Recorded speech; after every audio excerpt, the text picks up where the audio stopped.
Hebrew, the word for man in Hebrew is Adam, and the word for ground in Hebrew is Adamah.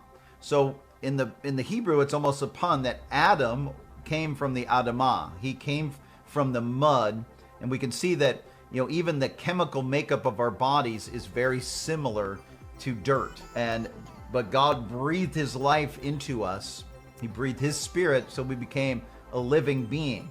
So He took a bunch of mud, He formed it, kissed us, breathed into us, and we became alive. The word Adam is the word for man, and the Adamah is is the ground from which Adam comes. It says this: the Adamah was God's possession, and Adam was to act as God's servant, obediently maintaining the divinely created and intended relationships vertically and horizontally. As long as this condition was sustained, God caused the Adamah to give its fruitfulness or blessing to Adam. And that may be a little meaty quote, but it's the whole idea that as Adam took care of the ground, he lived on the ground, he was taken from the ground, as he was obedient to God and obedient to rules that God had given him. Every ruler has a right to give you a rule, and that's what God did.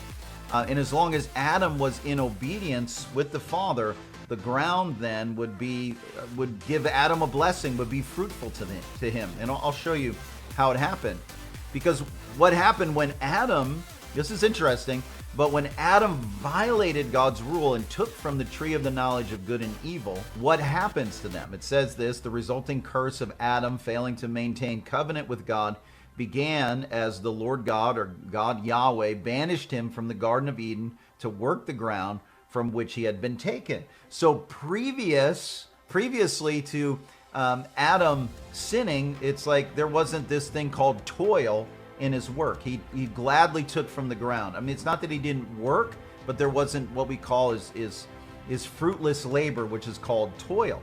So suddenly the Adam's relationship with the ground shifts, it switches. Something happens when Adam sins, and then it creates this new relationship, not only with God and with Adam and God, but also with Adam and the ground. And we can see this. It says the Adamah, or the ground, created difficulty or toil for the man to harvest its fruit because of his disobedience. Part of the curse on Adam was, by the sweat of your brow you will eat your food.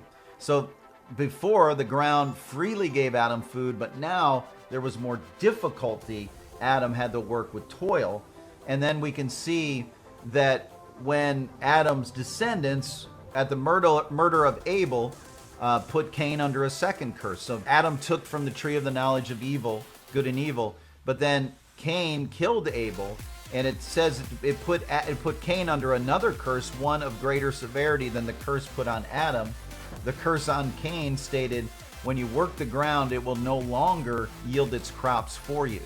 So Adam sins, and the ground responds by making his work toilsome. But Cain commits murder, and the ground says, I'm not even giving you any more fruit. Again, the ground acts independently of God. It responds to God out of it, dependent on how man is acting upon that ground.